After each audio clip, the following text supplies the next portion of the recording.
Hey guys, it's DC and welcome to the Soap Sanctuary where all soap lovers are welcome. I'm just knocking out these reviews today. Boom, boom, boom, one by one. Let's see if I can get this all done today. Whew. But this is my Young and the Restless review, The Fantastic Five. I want to see these five on my screen more often. Their storyline is just way more intriguing than this Ashland Locke saga that they have going on B&B, on Y&R. Cause like literally, it's like days and days of them having the same conversation, Y&R, and that's fine. But it's just like, give me the pace along. I'm over here my Ashland Locke. It's like, oh my God, this is why I don't watch Y&R till like the weekends. I'm usually cleaning or playing with my cat, or hell, I'm even watching reviews while I'm watching Y&R.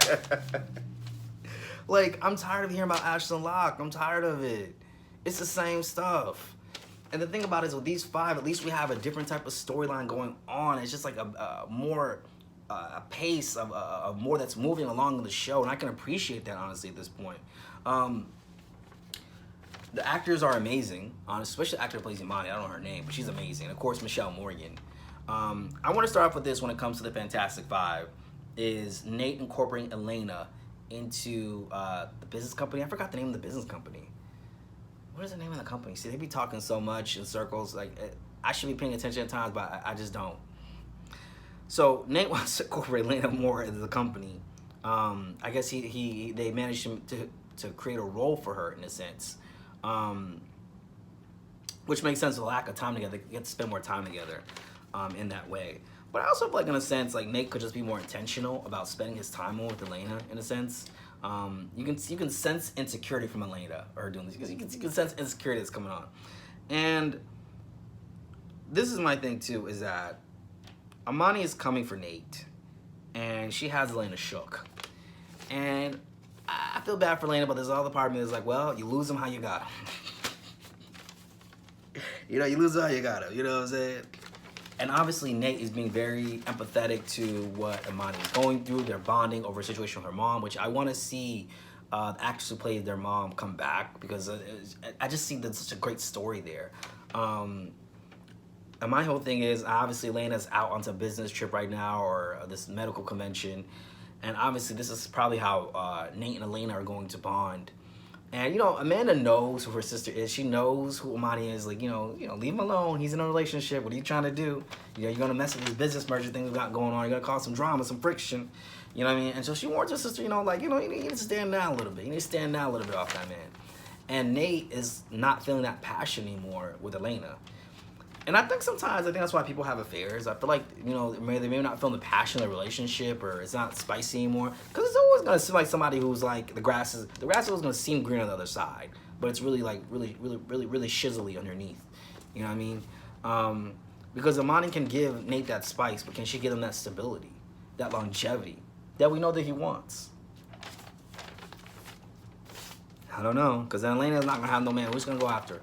Go back after Devon? Or what? Go be with Noah? And there's no storyline we got going on for Noah. Is that what's going to happen with him? And that's my whole thing. I want to see more storylines with these Fantastic Five. I just want to see more from them. I don't know. The storylines they bring is just more... I'm more captivated, honestly. That with the Diane storyline, too, given that. But I would like to see more storylines of it. It's like when they had the Avons on The Bold and the Beautiful. They were like soap opera gold. Now they're not there anymore. Now we're back talking about Ridge and Brooke. I don't know, guys. I don't know. I don't know, guys. I don't know.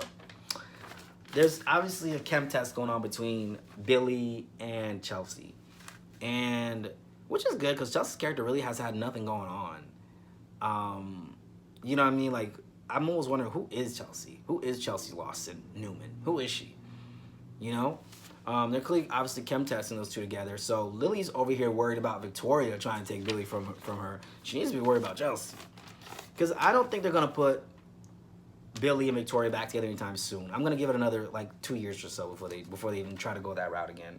Because she's too busy being obsessed with Ashland Locke. It's just tiring. It's really tiring, honestly, at this point.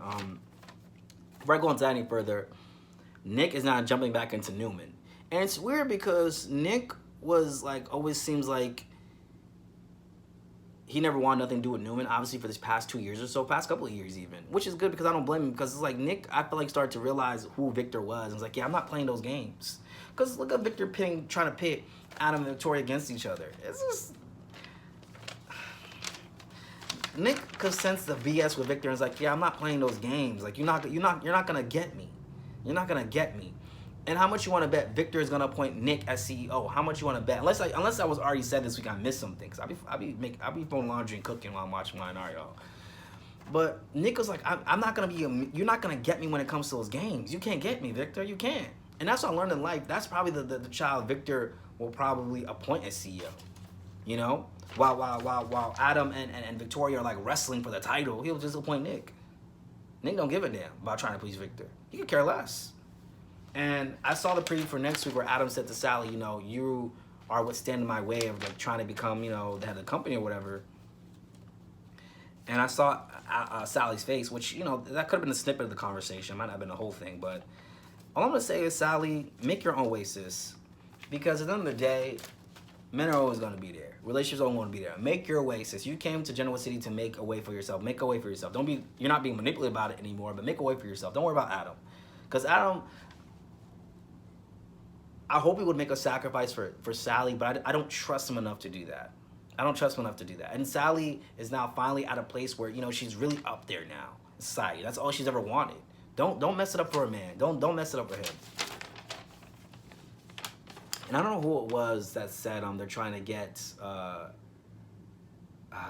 who was it? Adam out of the CEO chair. I think it was Victoria who said that. I'm so over Victoria, guys. I'm so over her. I'm just so over her. If Ashland Locke would have kidnapped her and stuffed her in the back of the trunk, and I don't know, she would have landed up in the Genoa City River, I wouldn't have cried. I really would not have cried. Victoria to me is entitled. She's vapid. She's vain. She only cares about herself. There's something about Victoria that I like. I mean, she's a human, I guess. There's something about Victoria that I like. It's just, there's nothing about her character that I like. You know, and the only one we've had, like, I think I can find traits in Diane that I like over Victoria. I don't...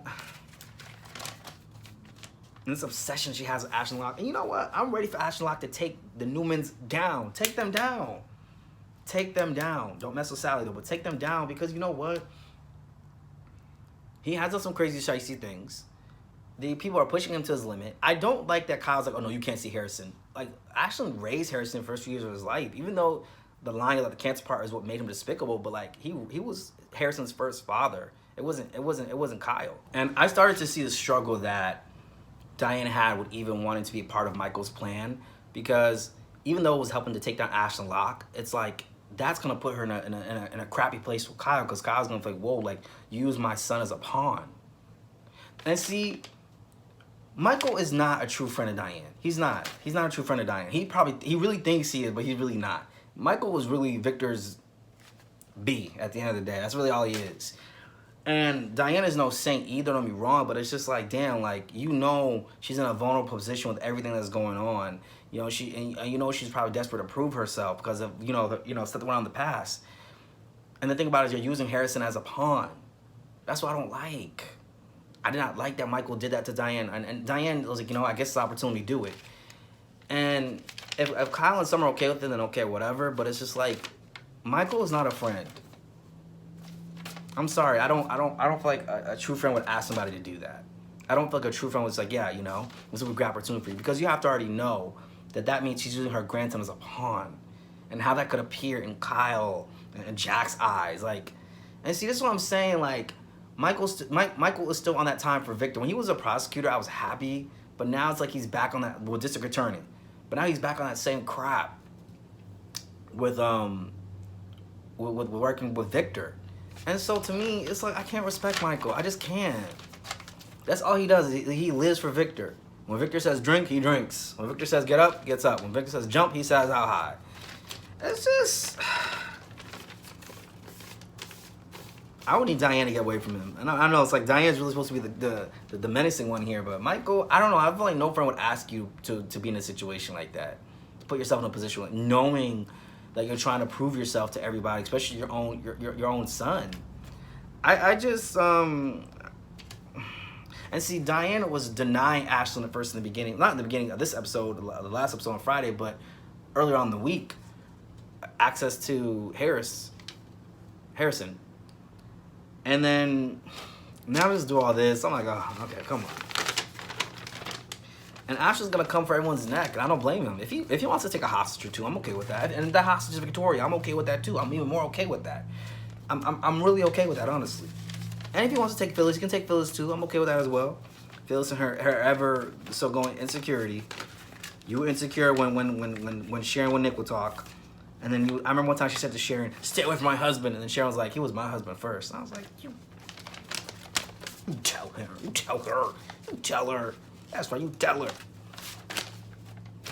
Look at her, Phyllis and Nick, not together anymore. You already know Sharon and Nick are going to get back together at this point, now with Ray out of the picture. Lastly, Noah and Allie, they're still putting me to sleep. I'm still being put to sleep by Noah and Allie. They kind of remind me of Moses and Faith and how the writers did nothing with them. That's what they remind me of. So Noah was supposed to take over New Hope, which is Nick's company. And he's not sure what he wants to do. Noah has been on for, I want to say, it feels like close to 6 months, has it? I don't know, I could be wrong. Or a couple of months now. What do you guys want to do with Noah exactly? Because this is something I'm noticing with soaps. When a character has so many recasts, I usually feel like it's because the writers don't know what to do with that character. You know? They don't know what to do with that character. Or something is not sticking. Something is not sticking. Whether it's the story is, like, something is not sticking. And I know there are some exceptions, but something is not sticking when a character has so many recasts, right? And that's not this actor's fault. It's not. But it's just like something's not sticking. Like, you see, is this Michael Mealy, his name is? Who plays Kyle? Kyle was going through a cycle of recast, and now it's like Michael Mealy is Kyle now. It's like now you can see that's been, you can even feel that's been established now on campus. Like, he is Kyle. Because now they figured out how to finally write for Kyle. And it could be the actor itself and the writers. Because sometimes the person could be a really good actor, but if the writer is not writing well for them and then what they can do and they can perform, it's not going to translate on screen, you know? So, but Michael Mealy, he's a Kyle that's stuck. So, I don't know, y'all. Same with Carly. Laura Wright is the Carly that's stuck. Well, I mean, Tamara Braun and Sarah Brown were the also really well-known Carlys as well, but you know, and then that I would actually exclude the Carly thing from what I just said about the recast, about nothing sticking, because everything's stuck about Carly's character in a sense. But I don't know, it's just nothing sticking there with Noah, and I don't know what the writers want to do exactly, guys. I don't know. And that's why I'm just like, okay, well, if you don't know what to do with Noah, just write more for the Fantastic Five. Write more for them. That's what I want to see, right? I want to see more writing for them. I'll be okay with that. And this business storyline, I like it, but I'm like, where's the conflict? I haven't seen any conflict yet with this storyline. I feel like I get the setup. I'm starting to see what the setup intention is, but like, pick up the pace. I wish YNR wasn't number one sometimes. I'm happy because it means the soap is doing well, but it's just like, I feel like that's what's making them comfortable, and they're getting international money. You know, I was talking about it with Fido on the interview where he was like, you know, The Bold and the Beautiful can be marketed to international audiences because of a half-hour format. And YNR is definitely not half an hour, but it's been doing very well in international markets as well.